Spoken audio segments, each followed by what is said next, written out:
اعوذ باللہ من الشیطان الرجیم بسم اللہ الرحمن الرحیم۔ عزیزان گرامی، قرآن مجید کی سورت 51 نمبر سورت زاریات کہ جس کا آج ہم تیسرا رکوع انشاءاللہ دیکھیں گے۔ پہلے دو رکوع ذرا سرسری دیکھ لیتے ہیں تاکہ یہ کہ جو یہ ملک صاحب پچھلے سیشن میں نہیں تھے تو ان کے سامنے وہ چیزیں دو چار چیزیں آ جائیں۔ تو پہلا رکوع جو ہم نے مطالعہ کیا اس کے اندر میں جو دو چار چیزیں دیکھی، ایک تو اللہ تعالیٰ نے قسم کھائی ہے ہواؤں کی۔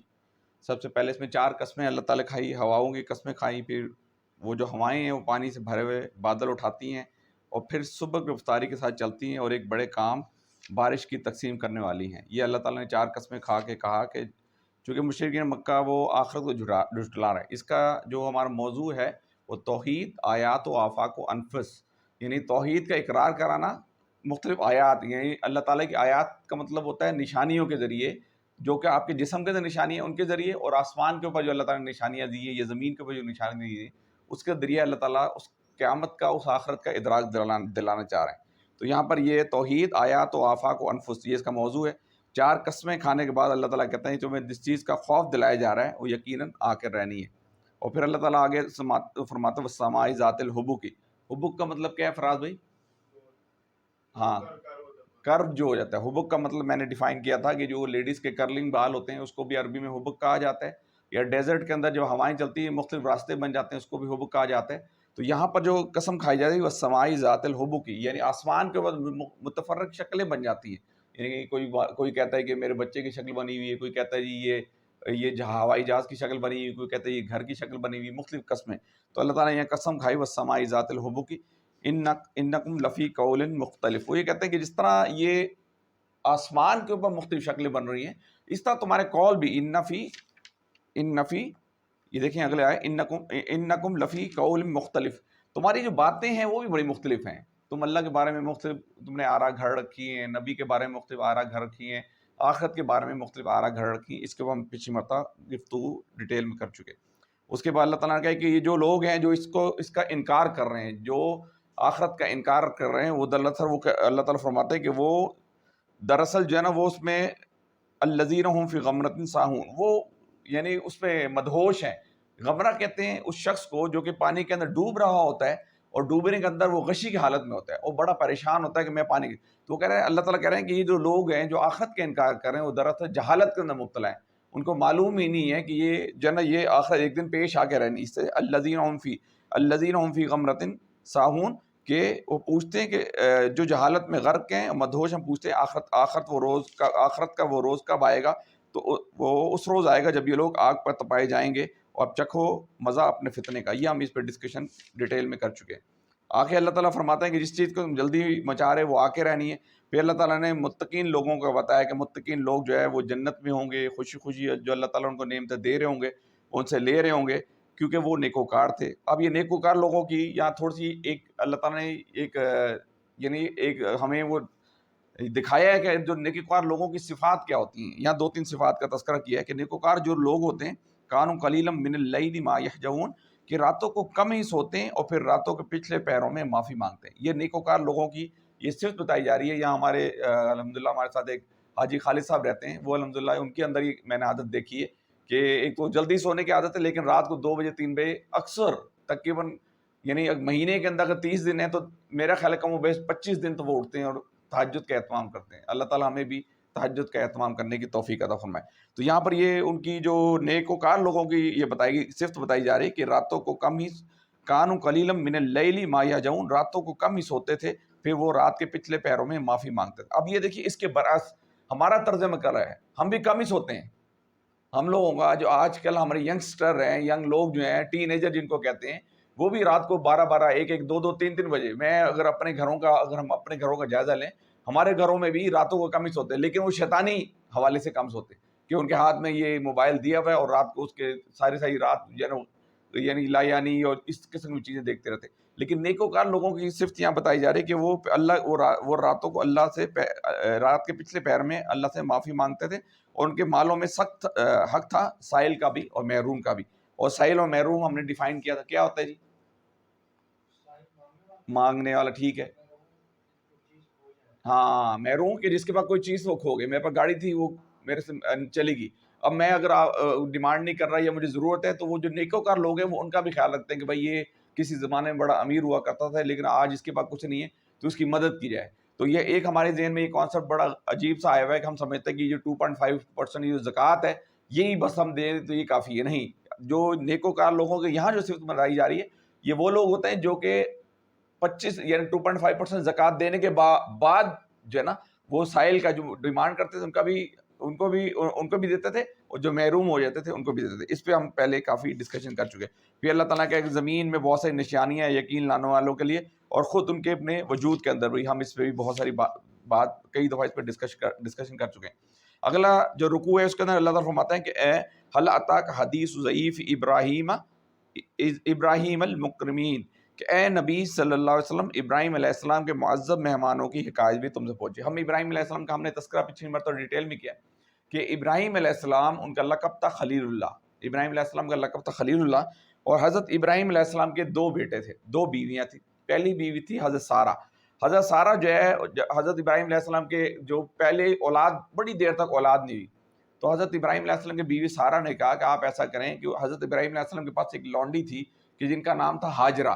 تو ابراہیم علیہ السلام کو ان کی بیوی نے سارہ نے کہا کہ آپ ایسا کریں یہ جو ہاجرہ ہے ان سے آپ شادی کر لیں، ہماری اولاد نہیں، اولاد ہوگی تو آگے نسل چلتی، تو آپ ایسا کریں ان سے شادی کر لیں. انہوں نے حضرت سارہ کے کہنے پر ہاجرہ سے جو ہے نا شادی کر لی. اب شادی کی تو ان سے بیٹا پیدا ہو گیا حضرت اسماعیل علیہ السلام. کون پیدا ہو گئے؟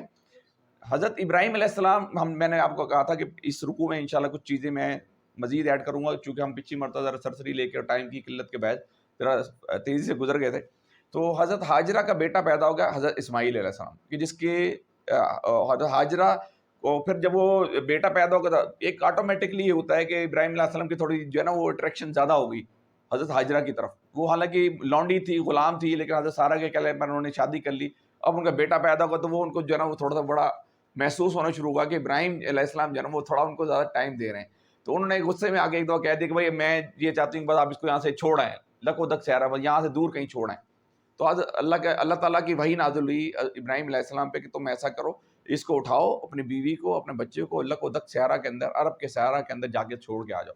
ابراہیم علیہ السلام نے اللہ کے حکم پہ ان کو اٹھا کے ایک مشکیزہ لیا پانی کا، تھوڑی سی کھجوریں لی اور کچھ چیزیں لے کے اور جا کے صحرا کے اندر وہاں چھوڑ کے ڈیزرٹ کے اندر چھوڑ کے اور اللہ کے حکم پہ واپس آ گئے. اور پھر ہم یہ پورا جانتے ہیں کہ وہ جو حضرت اسماعیل علیہ السلام جب پانی کا ذخیرہ ختم ہو گیا، کھانے پینے ختم ہو گیا، اسماعیل علیہ السلام جو وہ پاؤں سے ایڑیاں مارتے رہے تو ان کے پاؤں سے پھر پانی.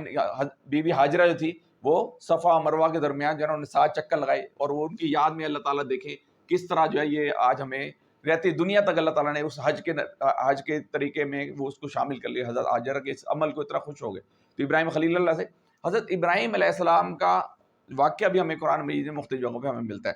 تو حضرت ابراہیم علیہ السلام کے آل سے جو ہے 4 نبی آئے، حضرت اسحاق علیہ السلام، حضرت اسماعیل علیہ السلام، حضرت یعقوب علیہ السلام، یہ 3، اور چوتھے تھے ہمارے یوسف علیہ السلام. یہ یوسف علیہ السلام. یہ 4 نبی جو ہیں حضرت ابراہیم علیہ السلام کے آل سے ہے. حضرت اسماعیل، حضرت اسحاق، حضرت یوسف اور حضرت یعقوب علیہ السلام. یہ 4 نبی سے ہمیں ملتے ہیں. جو حضرت ابراہیم علیہ، یہ واحد نبی ہیں کہ جن کی آل سے جو ہے نا 4 نبی آئے. اور جو بنی اسرائیل ہیں یہ حضرت اسحاق کے بیٹے تھے یعقوب. حضرت اسحاق کے بیٹے تھے یعقوب علیہ السلام، جن کا لقب تھا اسرائیل. اور بنی اسرائیل کی جتنی بھی قوم چلی ہے، جتنے بھی انبیاء آئے ہیں وہ سارے حضرت یعقوب علیہ السلام کی قوم سے یا بنی اسرائیل کی قوم سے آئے ہیں.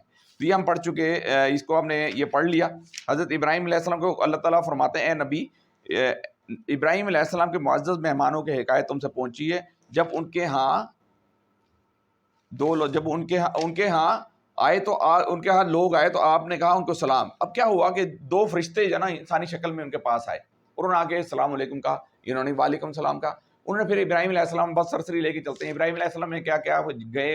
عرب کے اندر رواج ہے کہ وہ کیا کرتے ہیں، گھر کے اندر جو سب سے عمدہ چیز ہوتی ہے نا، مہمان جب آتے ہیں، کہ ابراہیم جو ہے نا خلیل اللہ بھی تھے اور مہمان نواز بھی بہت تھے. انہوں نے سب سے اچھا بچڑا ایک دیکھا اور بچڑا لا کے اپنی بیگم کو دیا کہ اس کو تیار کرو اور پکا کے بھنا ہوا بچڑا ان کے سامنے رکھ دیا. اب وہ 2 جو اللہ کے ایلچی تھے، جو اللہ تعالیٰ کے فرشتے تھے، وہ انسانی شکل میں آئے تھے، ان کے سامنے رکھا وہ کھائے نہ. اب ابراہیم علیہ السلام بڑے پریشان ہوئے کہ یار یہ جو ہے کہ عرب کا رواج ہے کہ جس سے دشمنی ہوتی ہے اس کا کھانا نہیں کھاتے، جس سے دشمنی ہوتی ہے اس کا کھانا نہیں. انہوں نے کہا کہ ہو نہ ہو یہ کہیں یہ میرا دشمن نہ ہو. تو انہوں نے اب ان فرشتوں نے کیا کہا، ہم صرف پڑھ لیتے ہیں. تو اس نے کہا آپ کو اسلام کچھ ناآشنا لوگ ہیں. پھر چپکے سے اپنے گھر والوں کے پاس گیا، ایک موٹا تازہ بچڑا لا کر مہمانوں کو آگے پیش کیا. تو اس نے کہا کہ آپ حضرات کھاتے نہیں. پھر وہ انہیں اپنے دل سے ڈرا. انہوں نے کہا ڈریے نہیں، اور اسے ایک ذی علم لڑکے کی پیدائش کا انہیں اطلاع دے دی کہ بھائی تمہیں پیدائش ہوگی. تو یہ اسرائیلی روایات کے اندر ہمیں ملتا ہے کہ حضرت ابراہیم علیہ السلام کی اس وقت عمر تھی 100 سال، اور حضرت سارہ جو پہلی ان کی بیوی تھی ان کی عمر تھی 90 سال. ان کی عمر کتنی تھی؟ 90 سال. اب جو پہلے بیٹا پیدا ہوا تھا وہ تقریباً کم و بیش 14 سال پہلے پیدا ہو چکا تھا، 12 سے 14 سال پہلے پیدا ہو چکا تھا. اور حضرت سارہ کے کہنے پہ وہ اس کو لکو تک سیارہ کے اندر چھوڑ آئے تھے، اور وہ جب ان کو چھوڑ آئے تھے، اب 14 سال کے بعد دوبارہ جو ہے ان کی بیوی 90 سال کی ہو گئی. اب ان کو بچے کی بشارت ہوگی. اب ان کی بیوی نے پیچھے کھڑے ہو کے سن لیا، وہ کھانا لا رہی تھی یا دروازے میں کھڑی تھی، اس نے سن لیا. اس نے کیا کہا، یہ سن کر ان کی بیوی چیختی ہوئی آگے بڑھی، اور اس نے اپنا منہ پیٹ لیا اور کہنے لگی بوڑھی بانج. انہوں نے کہا یہ کچھ فرمایا تیرے رب نے، وہ حکیم بھی اور سب کچھ جانتا بھی. انہوں نے کہا بھائی تیرا رب جو جانتا ہے نا، انہیں ہمیں یہی کہا ہے، اور تمہیں جو ہے نا یہ ہم اطلاع دے رہے ہیں کہ تمہارے یہاں ایک بیٹا پیدا ہوگا. بہرحال اس کے بعد ابراہیم علیہ السلام نے کہا کہ اے ایلچیو، تمہیں بتاؤ تم مجھے صرف یہ اطلاع دینے کے لیے آئے تھے یا کسی خاص مہم پہ بھی آئے تھے؟ اب انہوں نے کیا کہا، قال فما خطبکم ایھا المرسلون قالوا انا ارسلنا الی قوم مجرمین. انہوں نے کہا کہ نہیں، ہمیں ایک خاص ٹاسک دے کے بھیجا ہے، ہم ایک ایسی مجرم قوم کی طرف آئے ہیں کہ جس کو اوپر اللہ تعالیٰ نے اپنے عذاب کا فیصلہ نازل کر دیا ہے. وہ قوم لوط تھی. اس کے اوپر کی مٹی کے پتھر برسائے اور یہ ساری چیزیں، ہر پتھر کے اوپر نشان لگا ہوتا. یہ ہم پچھلی دفعہ جن دوستوں نے نہیں سنا وہ اس قصے کو پھر آگے وہاں سے سن لیں. اس کے بعد اس کے اندر حضرت عاد یعنی قوم ہود کا تذکرہ کیا گیا ہے. پھر قوم سمود کا جو کہ حضرت صالح علیہ السلام کی قوم ہے، وہ ہم ڈیٹیل میں پڑھ چکے ہیں، اونٹنی والی قوم، اس کا تذکرہ کیا گیا. یا پچھلی جو ہمارا جو ساتھی نہیں آئے تھے وہ اس میں دیکھ لیں. اس کے بعد اب ہم آخری رکوع کی طرف آتے ہیں. اعوذ باللہ من الشیطان الرجیم، بسم اللہ الرحمن الرحیم. والسماء بینها بأیدی وإنا لموسعون والارض فرشناها فنعم الماہدون ومن کل شیء خلقنا الزوجین لعلہم تذکرون. صدق اللہ العلی العظیم. آسمان کو ہم نے اپنے زور سے بنایا اور ہم اس کی قدرت رکھتے ہیں. یعنی اللہ تعالیٰ نے پہلے آخرت کے یعنی جھنجھوڑا، مشرکین مکہ کو جھنجھوڑا، اپنی نشانیاں پیش کی. پھر جو آخرت کے انکاری قومیں تھیں ان کی نشانیاں پیش کی کہ بھئی یہ قومیں ہیں کہ جنہوں نے جھٹلا دیا تھا، انبیاء کرام کو جھٹلا دیا تھا، میرے احکامات کو جھٹلا دیا تھا، میری کتابوں کو جھٹلا دیا تھا، تو ان کو میں نے کس طرح ختم کر دیا. اب اللہ تعالیٰ یہ تیسرے رکوع کے اندر اللہ تعالیٰ دوبارہ اس آسمان کا تذکرہ. میں نے آپ کو کہا تھا اس کا موضوع ہے توحید، یعنی وحدہ لا شریک، اور آخرت، توحید، آیات و آفاق و انفس، یعنی نشانیاں، مختلف نشانیاں. جو آسمان کے اندر نشانی ہے اس کا تذکرہ ہے، اور جو زمین کے اوپر نشانی ہے اس کا تذکرہ ہے، جو انسانی جسم کے اندر اللہ تعالیٰ نے بے شمار نشانی دی ہے اس کا تذکرہ. اب یہاں پر دوبارہ اللہ تعالیٰ تیسرے رکوع کے اندر فرماتے ہیں والسماء بینہا بأیدی وإنا لموسعون، اور آسمان کو ہم نے اپنے زور سے بنایا اور ہم اس کی قدرت رکھتے ہیں.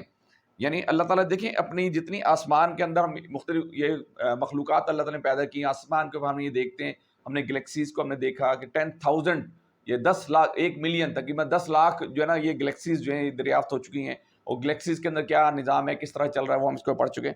تو اللہ تعالیٰ یہاں سورہ فاطر کی آیت نمبر 1 میں فرماتا ہے یزید فی الخلق ما یشاء، وہ اپنی مخلوق کی ساخت میں جسے چاہتا ہے اضافہ کرتا ہے. یعنی اللہ تعالیٰ دن بدن جو ہے نا اپنی مخلوقات کے اندر دن بدن اپنے آسمان کے اندر اضافہ کرتا چلا جا رہا ہے. علامہ اقبال نے کہا خوب ایکسپینڈنگ یونیورس، یہ جو یونیورس ہے وہ ایکسپینڈ ہوتی چلی جا رہی ہے دن بدن. اس کے اندر نئی نئی چیزیں ایجادات ہوتی چلی جا رہی ہیں، دن بدن نئی نئی چیزیں اس کے اندر آتی جا رہی ہیں. علامہ اقبال نے کیا خوب کہا کہ یہ کائنات ابھی ناتمام ہے شاید، یہ کائنات ابھی ناتمام ہے شاید، کہ آ رہی ہے صدا، کہ آ رہی ہے دمادم صدائے کن فیکون. ہر وقت نئی سے نئی چیزیں بنتی چلی جا رہی. پھر آگے اللہ تعالیٰ فرماتے ہیں کہ میں نے والارض فرشناہا فنعم الماہدون، کہ بچھایا اور ہم نے بڑے اچھے ہموار کرنے والے ہیں. زمین کو ہم نے بچھایا اور اسے ہم بڑے اچھے ہموار کرنے والے ہیں. زمین کے اوپر اللہ تعالیٰ نے بے شمار مخلوقات پیدا کی. ومن کل شیء خلقنا زوجین لعلہم تذکرون. اب اللہ تعالیٰ فرماتے ہیں کہ اور ہر چیز کے ہم نے جوڑے بنائے. یعنی اللہ تعالیٰ نے کائنات کے اندر جتنی بھی چیزیں بنائی ہیں اس کو کپل جوڑوں کی شکل میں بنایا. ہم یہ دیکھتے ہیں کہ یا ہماری جو زمین کے اندر سے سالٹس نمکیات نکلتے ہیں اس کے اندر بھی جوڑے جوڑے پازیٹیو رکھنے والے salt calcium magnesium sodium potassium یہ پازیٹیو سالٹس الگ ہیں, اور نیگیٹو سالٹ کلورائڈ فلورائڈ برومائڈ آیوڈائڈ یہ جیسے آپس میں ایک دوسرے کے قریب آتے ہیں تو ایک دم اپنا جوڑا بنا لیتے ہیں.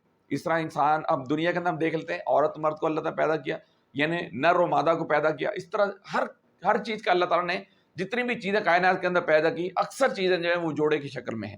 ٹھیک ہے, تو اللہ تعالیٰ فرماتے ہیں وَمِن كُلِّ شَيْءٍ خَلَقْنَا زَوْجَيْنِ لَعَلَّكُمْ تَذَكَّرُونَ کہ اور ہر چیز کے ہم نے جوڑے بنائے شاید کہ تم اس سے سبق حاصل کر لو.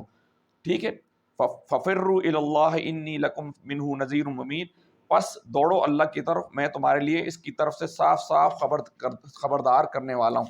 یعنی اللہ تعالیٰ فرماتے ہیں کہ جو یعنی نبی اکرم صلی اللہ علیہ وسلم کے ذریعے فرما رہے ہیں کہ یہ جو چیزیں ہیں میں ہر چیز کی تمہیں خبر دے رہا ہوں, اطلاع دے رہا ہوں کہ ڈرو اس چیز سے کہ تم اللہ کی نافرمانی نہ کرو بلکہ اللہ کے احکامات پہ چلو, اور نہ بناؤ اللہ کے ساتھ کوئی دوست نہ معبود, یعنی تمہارے لیے اس کی طرف سے صاف صاف خبردار کرنے والا ہوں. یوں ہی ہوتا رہا ہے ان سے پہلے کی قوموں کے پاس بھی کوئی رسول ایسا نہیں آیا کہ جسے انہوں نے یہ نہ کہا ہو کہ یہ ساحر ہے, یہ مجنون. یعنی وہ کہہ رہے ہیں اللہ کے نبی کو بتایا جا رہا ہے کہ اس سے پہلے بھی جتنے انبیاء کرام آئے تھے وہ بھی ان کو بھی یہی کہتے تھے کہ یہ ساحر ہے, یہ مجنون ہے, یہ جادوگر ہے, یہ دیوانہ ہے, یہ تو جس کا ہوتا ہے. تو کہہ رہے ہیں اللہ کے نبی کو کہیں تم پریشان نہ ہو, بس تمہارا کام ہے کہ تم اپنی دعوت کو دیتے چلے جاؤ, تمہارا کام ہے کہ تم لوگوں کو نصیحت کرتے چلے جاؤ. یہ اگلی آیت میں بھی آگے آئے گا بھی.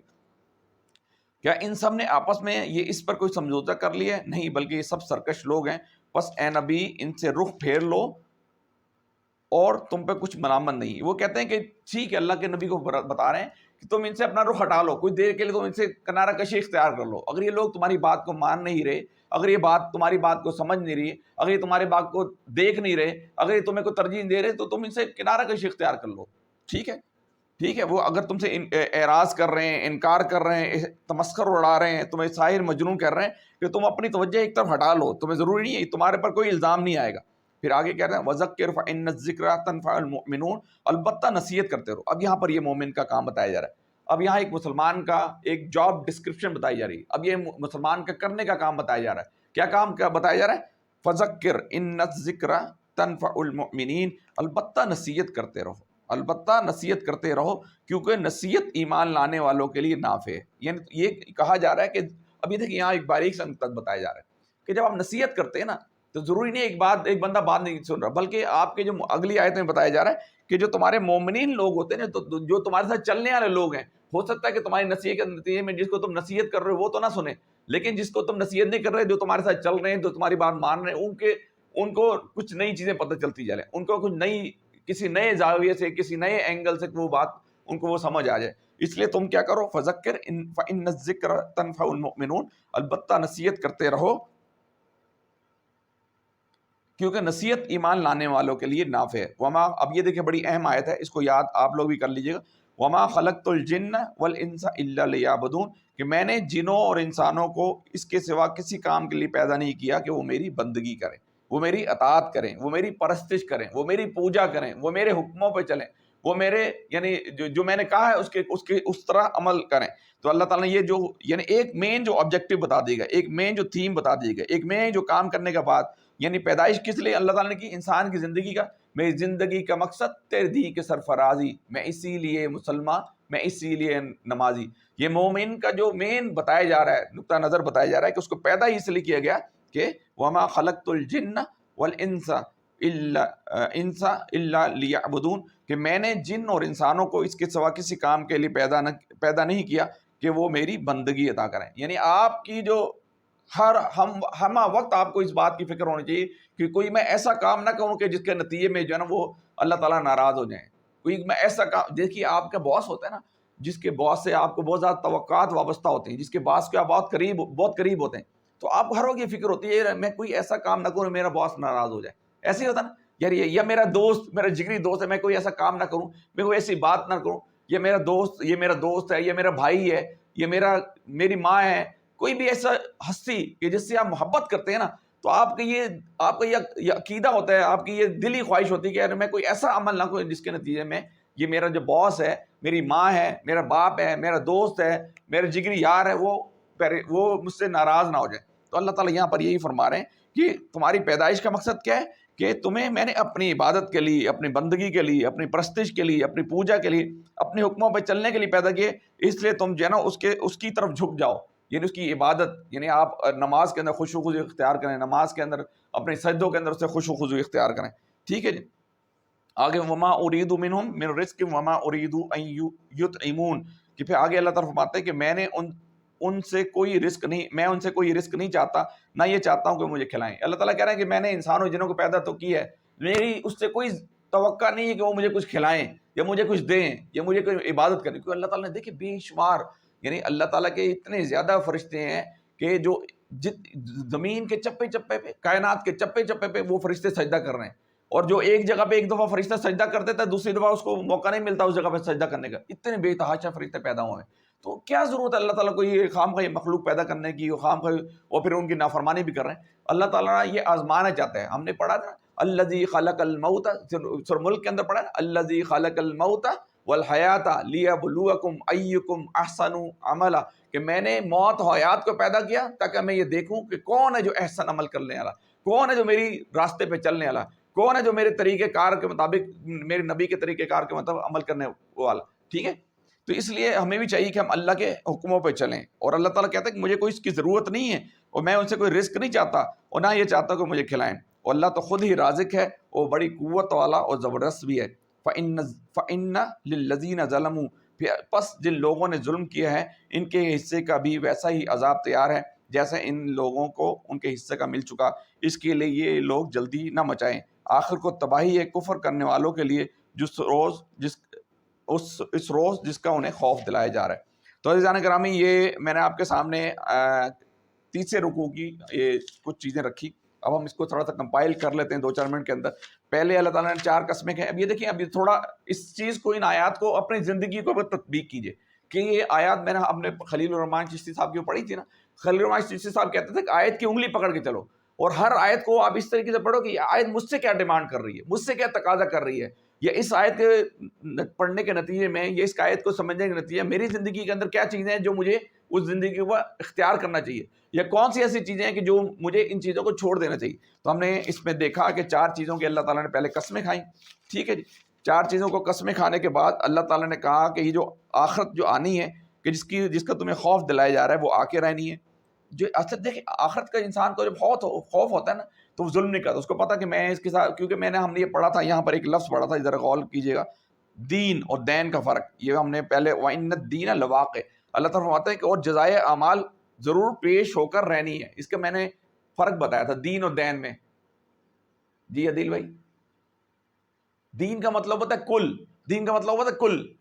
الحمدللہ رب العالمین الرحمن الرحیم مالک یوم الدین، اس دن کا، اس ڈے آف ججمنٹ کا مالک. ایک تو یہ، ایک اس کا مطلب یہ ہوگا.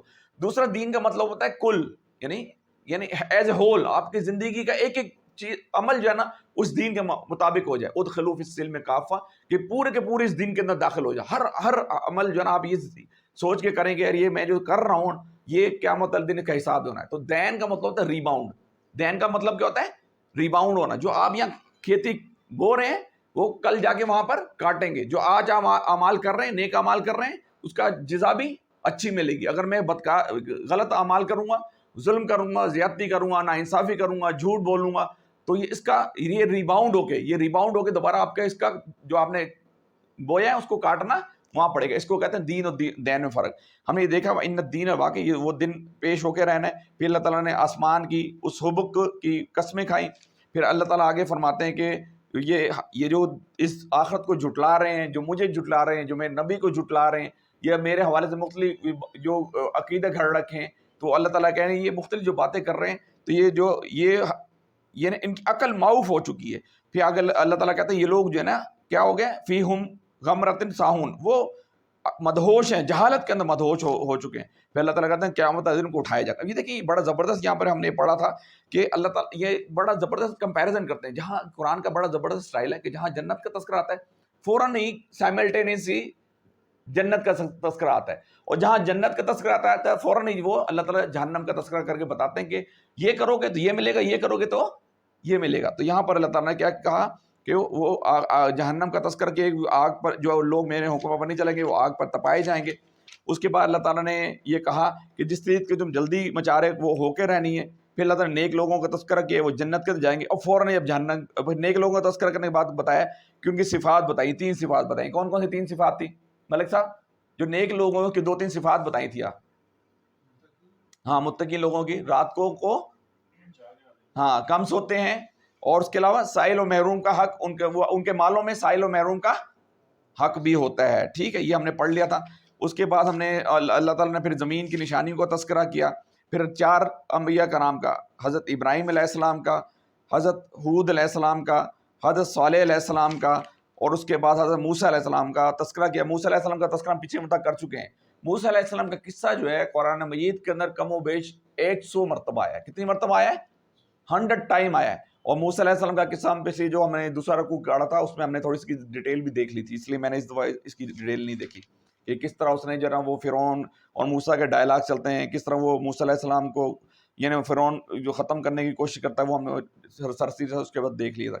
پھر اللہ تعالیٰ نے آگے یہ تیسرے رکوع کے اندر اللہ فرماتا ہے کہ آسمان کو ہم نے بنایا, یہ کائنات ابھی ناتمام ہے, شاید کیا آ رہی ہے صدا کن فیکون. پھر اللہ تعالیٰ آگے فرماتے ہیں کہ زمین کو ہم نے بچھایا. پھر اللہ تعالیٰ آگے فرماتے ہیں کہ اللہ تعالیٰ کا نصیحت تمہارا کام ہے, تم نصیحت کرتے چلے جاؤ, تم لوگوں کو حق کی دعوت دیتے چلے جاؤ. پھر اللہ تعالیٰ نے پھر فرمایا کہ میری بندگی جو کرتا ہے ان کو میں انعامات دوں گا. اور پھر اللہ تعالیٰ کہتا ہے کہ جو تمہیں میں نے پیدا کیا وہ کس مقصد سے پیدا کیا؟ وما خلقت الجن والانس الا لیعبدون, میں نے اپنی عبادت بندگی کے پیدا کیا. اور اگر اللہ تعالیٰ فرماتا ہے کہ مجھ سے تمہیں اور کچھ نہیں چاہیے, تو اللہ تعالیٰ سے دعا ہے اللہ تعالیٰ مجھے ان باتوں پر عمل کرنے کی توفیق عطا فرمائے. اقول قولی ھذا استغفر اللہ لی ولکم ولسائر المسلمین.